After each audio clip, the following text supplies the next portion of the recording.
নমস্কার বন্ধুরা, গল্প পাঠের আসরে আপনাদের সবাইকে স্বাগত জানাই। আজকে আমি সায়ন্তনী পাঠ করছি হেমেন্দ্র কুমার রায়ের লেখা টেলিফোন।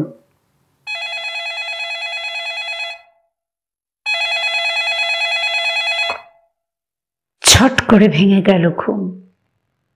টেলিফোনের ঘন্টা। সঙ্গে সঙ্গে শুনলুম ঘরের দেওয়াল ঘড়িটা চিৎকার করছে। একে একে গুনলুম রাত 12টা। তন্দ্রাকাতর চোখ না খুলেই আরো দুটো শব্দ কানে এলো, বজ্রের গর্জন এবং বৃষ্টির পতন। নিজের ডাক্তারি জীবনকে ধিক্কার দিতে দিতে ধর্মর করে উঠে বসলুম বিছানার উপরে। এই সলিলাক্ত দুপুর রাত্রি নিশ্চয়ই কোনো রোগী। বিছানা ছেড়ে নেমে রিসিভারটা তুলে নিয়ে সাড়া দিলুম, হ্যালো, ডাক্তার ডাক্তার। হ্যাঁ বলুন। ডাক্তার ডাক্তার ডাক্তার, শিগগির আসুন, শিগগির। কিন্তু কোথায়? আমার বাসায়, 7 নম্বর 7 লেন স্ট্রিট।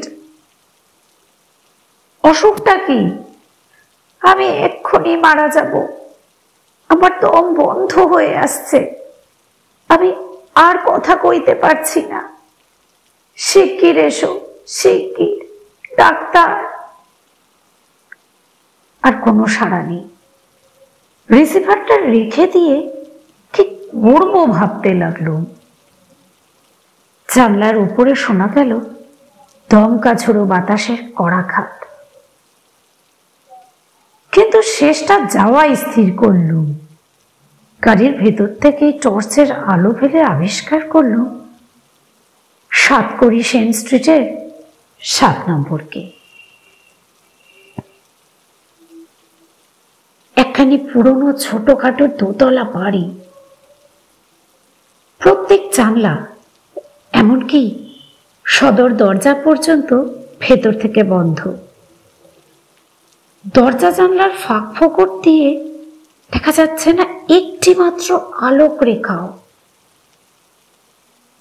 এত রাত্রে ড্রাইভারকে ঘুম ভাঙায়নি, নিজেই এসেছি গাড়ি চালিয়ে। ব্যাগটা পাশ থেকে তুলে নিয়ে রাস্তায় গিয়ে নামলুম।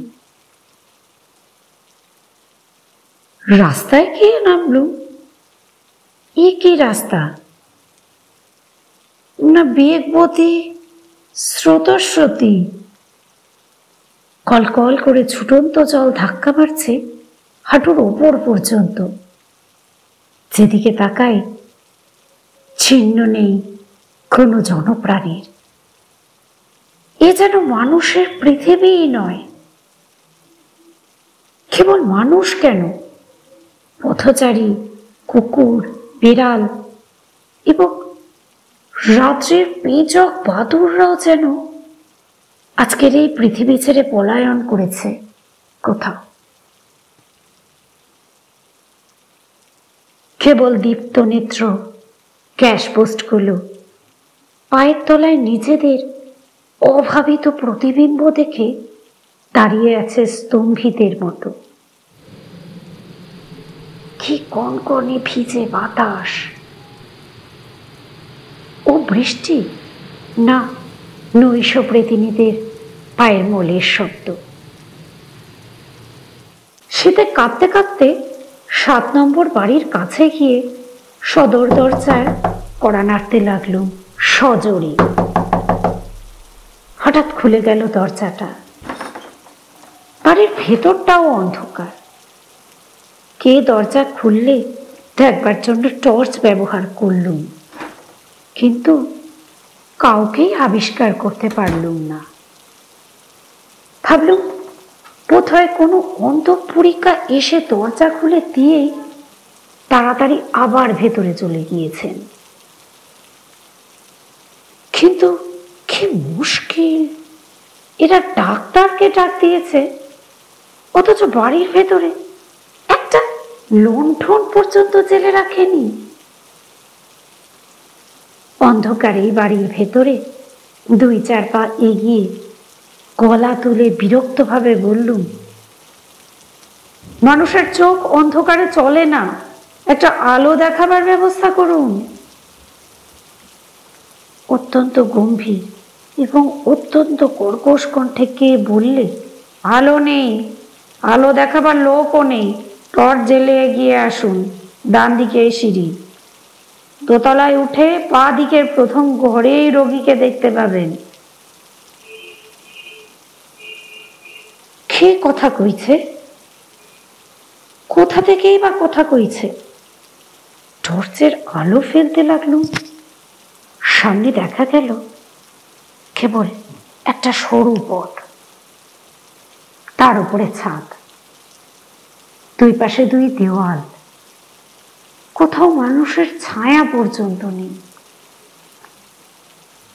যে কথা কইলে সে নিশ্চয় আমাকে দেখতে পেয়েছে, নইলে আমার টর্চের উল্লেখ করতো না। কিন্তু আমি তাকে দেখতে পাচ্ছি না কেন? ডাক্তার, ডাক্তার, নির্বোধের মতো দাঁড়িয়ে রইলে কেন? উপরে এসো, উপরে এসো। অপার্থিব কণ্ঠস্বর আসছে যেন খুব কাছ থেকে, আবার আসছে যেন বহু দূর থেকে। বুকের কাছটা কেমন ছমছম করতে লাগলো। সদর দরজাকে সশব্দে নাড়া দিয়ে আচম্বিতে বাড়ির ভেতরে ঢুকে পড়ল বৃষ্টির কান্না জল মাখানো খানিকটা দগ্গা হাওয়া। আমি আর দাঁড়ালুম না। নিজের দুর্বলতায় নিজেই লজ্জিত হয়ে সামনের দিকে এগিয়ে চললুম। ডান দিকে সিঁড়িতে উপরে উঠতে লাগলুম এবং উঠতে উঠতে সবিষয়ে লক্ষ্য করলুম সিঁড়ির প্রত্যেক ধাপে জমেছে প্রায় 1/2 ইঞ্চি পুরো ধুলো। সেই ধুলোর উপরে নেই একটি মাত্র পদচিহ্ন, যেন বহুকালের মধ্যে এই সিঁড়ির উপর দিয়ে কোনো মানুষই ওঠানামা করেনি। আর একটা ব্যাপার অনুভব করলুম, আমার চারদিকে ঘিরে যেন কোনো মৃত বা জীবন্ত অদৃশ্য বিভীষিকার ধারণাতীত উপস্থিতি, যেন আমার প্রত্যেক পদক্ষেপ লক্ষ্য করছে তার জাগ্রত চক্ষুহীন দৃষ্টি। থেকে থেকে আমার গা এমন শিউরে উঠতে লাগলো যে আবার থমকে দাঁড়িয়ে পড়ে ভাবতে লাগলুম, অতঃপর এই অস্বাভাবিক বাড়ি ত্যাগ করে আবার বাইরে বেরিয়ে যাওয়া উচিত কিনা। আবার কে যেন ব্যঙ্গের স্বরেই বলল, ডাক্তার, কত মরার হাড় নেড়ে চেড়ে রাতের পর রাত কাটিয়েছ, কত পচা গলা মরার দেহ কেটে কেটে ডাক্তারি পাশ করেছ, তবু তুমি ভয় পাচ্ছ কেন? মনের ভাব লুকোবার জন্য জোর দিয়ে সিধে হয়ে দাঁড়িয়ে বললুম, আমি ভয় পাইনি, কিন্তু তুমি কাঁপছো। ঠান্ডা হাওয়ায় আমার শীত করছে। কানে এলো একটা শুকনো ও চাপা বিশ্রী হাসির শব্দ। দারুণ ক্রোধে জেগে উঠল আমার পুরুষত্ব। আমি চেঁচিয়েই বললুম, কারোর হাসি শোনবার জন্য আমি এখানে আসিনি, আমি এসেছি রোগী দেখতে। বাপাসের ঘরের ভেতর থেকে শোনা গেল, উত্তম, ভেতরে এসো, দরজা খুলে। দরজায় ধাক্কা মারল, খুলল না। দেখতে পাচ্ছ না দরজায় বাইরে থেকে শিকল তোলা আছে? তাই বটে। শিকল নামিয়ে ঠেলা মেরে দরজা খুলতেই ভেতর থেকে বেগে বেরিয়ে এলো যেন হিমালয়ের তুষার মাখানো বাতাসের একটা খটকা। ঠক ঠক করে কাঁদতে কাঁদতে আবার পিছিয়ে এলুম। সেই ভয়াবহ কণ্ঠ ততোধিক ভয়াবহ যন্ত্রণা বিকৃত স্বরে বলল, এসো এসো, আর দেরি করো না, আমার দম বন্ধ হয়ে আসছে, আমি আর কথা কইতে পারছি না, ডাক্তার ডাক্তার। নিজেকে সামলে নিয়ে ভেতরে গিয়ে দাঁড়ালো। খুটখুট করছে অন্ধকার। নাকে লাগলো গলিত সবের দুর্গন্ধ। সেটা আমলে না এনে টর্চের আলো জ্বালবার উপক্রম করতেই কে বলল, আলো জ্বেলো না ডাক্তার, আলো জ্বেলো না। কেন? আতঙ্কে আটকে উঠবে, মূর্ছিত হয়ে পড়ে যাবে। এখানে কোনো পাগল কি লুকিয়ে লুকিয়ে আমার সাথে কথা কইছে? না কেউ আমার সঙ্গে প্র্যাকটিক্যাল যোগ করতে চায়? অধীর কণ্ঠে বললুম, কি আশ্চর্য, আলো না জ্বাললে আমি রোগীকে পরীক্ষা করব কেমন করে? তবে আলো জ্বালো। জ্বাললুম। ময়লা চাদরে মোড়া বিছানার উপরে নিশ্চেষ্টভাবে পড়ে রয়েছে একটা সুদীর্ঘ দেহ। দেখলে বোঝা যায় সেটা অনেক দিনের পুরাতন মৃতদেহ, অথচ পচে বা গলে যায়নি। কিন্তু কি ভীষণ তার মুখমণ্ডল! ভুরু দুটো উঠে গিয়েছে কপালের অনেকটা উপরে, আর দুই কোটরের মধ্যে চক্ষু দুটো যে কত নিচে তলিয়ে গিয়েছে দেখতেই পাওয়া যায় না। এমন ভাবে সে মুখ বেদান করে আছে যে দেখলেই বুকটা ছ্যাক করে ওঠে। এবং সবচেয়ে ভয়ানক দৃশ্য হচ্ছে তার মুখ গহ্বরের ভেতর থেকে কিলবিল করতে করতে বেরিয়ে আসছে ষাঁড় বেঁধে পোকার পর পোকা। স্তম্ভিত নেত্রে আড়ষ্ট হয়ে দাঁড়িয়ে রইলুম। হে ভগবান, এই কি আমার রোগী? ডাক্তার ডাক্তার, এ যন্ত্রণা আর সইতে পারছি না যে। শিগগির এসো, দেখতে পাচ্ছ না আমাকে আক্রমণ করেছে দলে দলে নরকের কীট। এই পোকাগুলিকে তাড়িয়ে দাও, এই পোকাগুলিকে তাড়িয়ে দাও। বেশ বুঝতে পারলুম সেই রোমাঞ্চকর অমানুষিক কণ্ঠস্বরটা বেরিয়ে আসছে ওই হা করা মুখবিবরের ভেতর থেকে। এবং তারও যে অদ্ভুত ব্যাপার এই যে মুখের ভেতর থেকে কণ্ঠস্বর নির্গত হচ্ছে বটে, কিন্তু একটুও নড়ছে না মূর্তির ওষ্ঠাধর। স্তম্ভিত ভাবের ভেতর দিয়ে কেটে যেতে লাগলো মুহূর্তের পর মুহূর্ত। তারপর চোখের সামনে স্পষ্ট দেখলুম মৃতদেহটা টলমল করতে করতে উঠে বসছে আস্তে আস্তে আস্তে। কিন্তু তার উঠে বসবার ভঙ্গি দেখলে মনে হয় সে যেন নিজে উঠে বসছে না, কেউ যেন তাকে ধরে ধরে তুলে বসিয়ে দেওয়ার চেষ্টা করছে।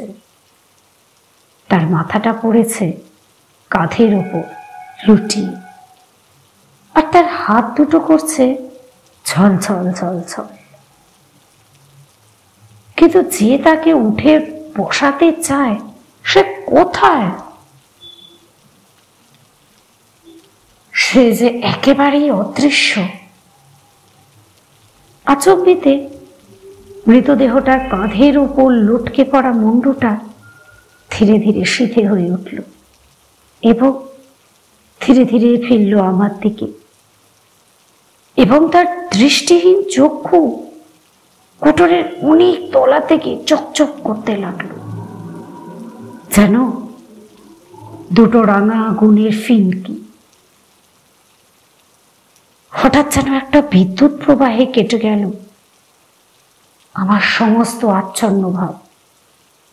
এক লাফে ঘরের ভেতর থেকে বেরিয়ে ক্রমে উঠে কি পড়ি এমনি ভাবে সশব্দে নেমে এলুম নিচের দিকে, এবং সঙ্গে সঙ্গে পিছনে পিছনে ছুটে এলো সেই অলৌকিক কণ্ঠস্বর, ডাক্তার, ডাক্তার, ডাক্তার, ডাক্তার। দিন তিনেক পরে সাহস সঞ্চয় করে এক সকালে কৌতূহলী মনে হাজির হলুম 7 নম্বর সাতকড়ি সেন স্ট্রিটে। দেখলুম বাড়ির সদর দরজায় তালা দেওয়া এবং বাড়ির দেওয়ালে ঝুলছে ভাড়াপত্র। এই বাড়ি ভাড়া দেওয়া হইবে। অবাক হয়ে ভাবছি, এমন সময় পিছন থেকে শুনলুম, আরে ডাক্তারবাবু যে এখানে কেন? ফিরে দেখি আমারই এক পরিচিত লোক, এই অঞ্চলেই তার বাসা। বললুম, দিন তিনেক আগে এই বাড়িতে এক রোগী দেখতে এসেছিল, কিন্তু আজ দেখছি সদরে তালা দেওয়া। তিনি বললেন,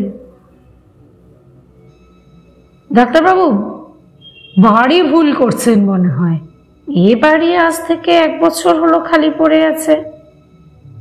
বাড়িখানার ভারী বদনাম, কেউ ভাড়া নিতে চায় না। আসল কথা চেপে গিয়ে জিজ্ঞাসা করলুম, এ বাড়ির শেষ ভাড়াটে কে?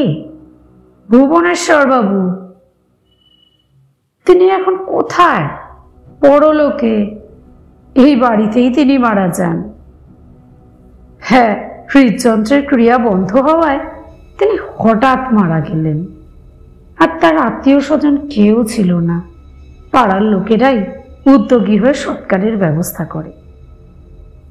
কিন্তু পরলোকেও কি টেলিফোন যন্ত্রের ব্যবস্থা আছে? কারণ ভুবনেশ্বর বাবু তার পরেও বার কয়েক আমার সঙ্গে সংযোগ স্থাপন করেছিলেন। প্রতি শনিবারই রাত 12টায় ফোনের ঘন্টা বেজে ওঠে, আর সেই ভয়ানক কণ্ঠস্বরে শুনি, ডাক্তার, ডাক্তার, ডাক্তার, শিগগিরি এসো, শিগগির। ভুবনেশ্বর বাবু আজও আমাকে ডাকাডাকি করেন কিনা জানি না, কারণ এখন শনিবার রাত্রে টেলিফোনের ডাকে আমি আর সাড়া দিই না।